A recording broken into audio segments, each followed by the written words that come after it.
What's up, everybody? Okay, happy 12/12/12. Since everybody keep messaging me saying happy 12/12/12.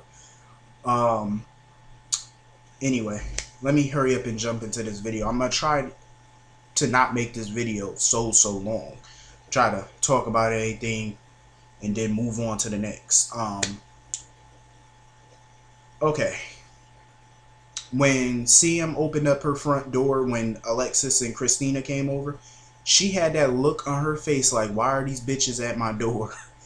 I was saying the same thing. Like, I was saying the same exact thing. Why are these bitches at her door? And Christina, I am so sick of her with that dumb look on her face. Even when she's happy, she got a stupid look on her face. This girl just can't act. I'm just ready for Christina to go. Um, and then we had to look at Trey's sorry ass today. He's boring. He serves no purpose on the show, so I'm glad he's leaving. Um, and now when him and Christina was sitting outside the diner talking or wherever they were talking or whatever, and he was telling her that he was going to LA to, he got a new job as a producer's assistant or whatever on the brand new David Vickers Buchanan movie. And Trey need to learn something. Do not call that man David Vickers. His name is David Vickers hyphen Buchanan. Get it right, motherfucker. Anyway, I am so loving these David Vickers Buchanan references. I love it. I was like, yo, he gotta come to the motherfucking show. He gotta come to the show. Anyway, why is every time on a soap, every time somebody leave town, the first two places that they always go, well, the first three, is either Paris, New York, or LA.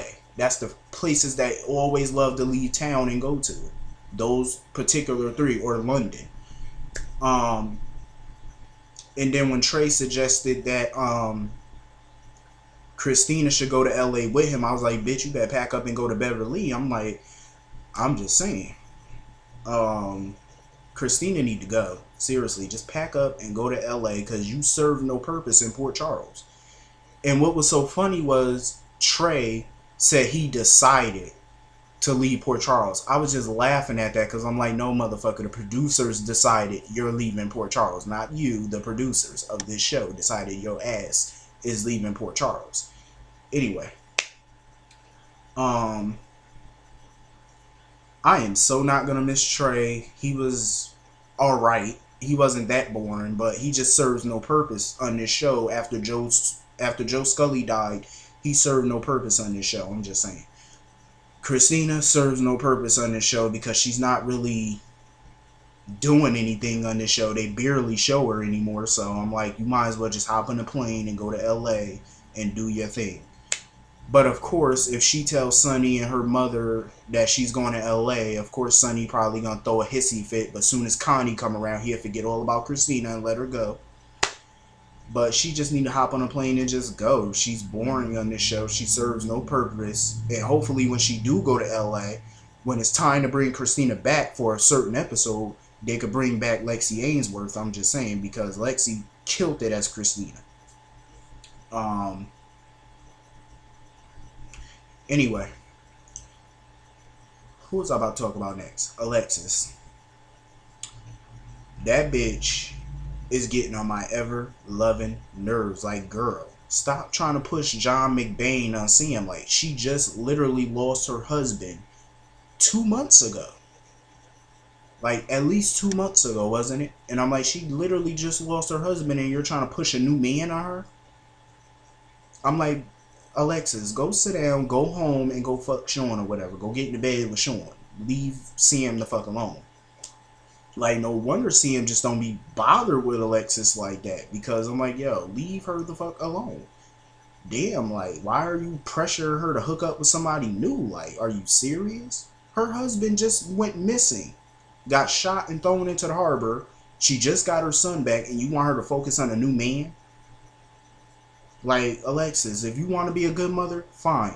Give her advice, but don't try to push her to do something she obviously not ready to do. She's still a married woman. Like, seriously, Alexis, go somewhere. Like, you're just annoying. And then she had the nerve to call Sam over emotional. Alexis, you're the most overprotective, over emotional bitch I ever seen in my life. If Molly was 5 minutes late coming home from school, you're in a panic, about to have a panic attack. So shut the fuck up. Anyway, I feel bad for Danny though, because this is really his first Christmas without his father, and I feel bad for that. Like his first and only Christmas, like, well, his first Christmas without Jason. I feel bad for that. But I'm gonna tell you, like, he was killing that Santa suit. I was sitting there dying. I was like, wow, she really put this Santa suit on this kid. I was like, wow. He's a good actor though. That little baby, like, he don't make no type of crying noises and nothing. I was like, I like that. He's mad calm. Like, I wonder how they get babies to be that calm and quiet, especially when you're on set, because you know babies like to scream at the top of their lungs. So I'm like, wow. But he is a good actor. Somebody said that baby that plays Danny Morgan is actually one of the twins. Well, he is a twin. Him and his brother both play Danny Morgan, and they play another baby on the TV show on FX, Sons of Anarchy. I didn't know that until now. Somebody had told me about that, so that's cool. You know, he's getting acting gigs and stuff like that. And he's a perfect baby, like, to be Jason and Sam's son, because he got Jason's personality, most definitely. Mad, calm, quiet. When he get, you know, like when he's uncomfortable or he get mad, he'll frown up just like Jason would. I'll be like, yeah, that's baby Jason. But it was good to see Danny in his little Santa Claus suit. I was sitting there rolling. I was like, yo, that baby, I swear, I just wonder what he gonna be like when he get older. Anyway, yeah, Sam, seriously, if you don't want your house to be decorated or nothing like that, girl, you don't gotta have it decorated. Who the hell do I'm just frizzled today. Who the hell do Alexis think she is? Like, go sit your menopausal ass down somewhere. She just aggy. Anyway, speaking of another aggy person, she is just so aggravating. I know I'm probably gonna regret saying this, but what the hell? Because this chick was so boring, but I know I'm gonna regret what I'm about to say. But I just wish Kate would just come back. I so wish Kate Howard would just come the fuck back, like, seriously, because Connie is starting to, she riding my nerves. She been riding my nerves for months now. Tess, I swear, when Jessica Buchanan turned into Tess didn't even stay around this long. Damn, like, can we get a break? Ugh. Like, Connie is just so aggravating. Girl, just give Molly back her manuscript and go about your life. Like, seriously, why are you trying to con a little 12-year-old or 13-year-old, 14-year-old, whatever? I don't know how old Molly is. Ain't she like 15? I don't know. She should be around Morgan age. Or a little younger. But anyway, Connie is just so, like, ugh. When TJ and Molly stepped in her way when Connie tried to leave, I would have slapped the shit out of Connie. Like, seriously, she should have gave her a Starman and slap. Like, seriously, you know how Star used to slap Connie? I was like, that's the same way Molly should have slapped her. Because I'm like, she just irritated. And then when Molly told Alexis that she want Alexis to file a lawsuit against Connie, I was sitting there dying. I was like, you better sue that bitch. The problem is, I don't have no evidence that she stole your manuscript. That's the problem. Because they don't have a real copy of it. But anyway, I just think that this storyline is just getting dumb with this manuscript. Like, I just think, like, you know, just give her back her fucking book, like, and let it be done. Anyway, moving the fuck along. Josslyn. That little girl, I'm sorry for saying this because I know I'm gonna probably get some heat for saying this, but that little girl remind me too much of a kid from Children of the Corn. Like, you know, them little devil kids. She just remind me of one of them, and she finally speak, but I just don't like the way she talk. Like how she called Carly mama and stuff like that. She sound a little nasal. Like she got a cold or something. I don't know. Anyway, finally Carly was actually with Josslyn for a change. And then I didn't like the way Josslyn ran to Johnny though. Like he was her father or something. I'm like, girl, you only got one father. His name is Jasper Jacks, who happens to be a billionaire. you better go get your money. I'm just saying, you have a trust fund, so you might want to watch who you're, you know, what guy you're trying to pretend is your daddy. Because Johnny ain't got the bankroll that your father have. I'm just saying. Carly and Johnny are getting on my nerves, especially Johnny with his greasy ass, but I get on him in a second. But their whole relationship, or lack thereof, is not really a relationship. Johnny don't really have a relationship with Carly. I'm like, y'all fucked around for like a few months, then started calling each other boyfriend, girlfriend, then talking about y'all love each other after a few weeks. Y'all don't have no love, motherfucker. Y'all got lust. That's what that is. I don't see love. I see lust. There's a difference. There's a big difference between lust and love, trust me. And Carly and Johnny don't have neither. Well, they just don't fit. They just born together. And when Johnny was finally gonna confess, here come Todd, walking in being a natural asshole as usual, but a funny one. Putting his arm on Carly's shoulder. I was like, Todd, go have a couple seats, please. Like, seriously, go have some seats. Then when Josslyn walked up with that ugly ass picture that she drew of Johnny and Carly, I was like, you know what? I can't blame her for her ugly pictures. You know, she's only 5, so what can I do? Carly gets on my nerves talking about something. This Christmas, Josslyn is going to be spending Christmas with Jax. Morgan is going to Paris with his friends. That's what fucked me up. I'm like, bitch, how you going to let your son go to Paris with friends that you probably don't even know? And Morgan is only 17. But you're going to let him go to Paris by himself with friends? But you won't let your 21-year-old son vote his ELQ shares with his biological father or even be around his biological father? Carly, you're mental. That sounds very smart of you, Carly. Like, seriously, and I mean that in the most sarcastic way. Carly is a dummy. Anyway, when Johnny was in the office with Connie, I was so happy in a way because Johnny finally manned up and finally stopped letting Connie and Todd blackmail him. I'm like, finally, you're done being somebody's bitch. But when you confess and go to prison, that's another story. You're going to be somebody's little man girlfriend. Whatever.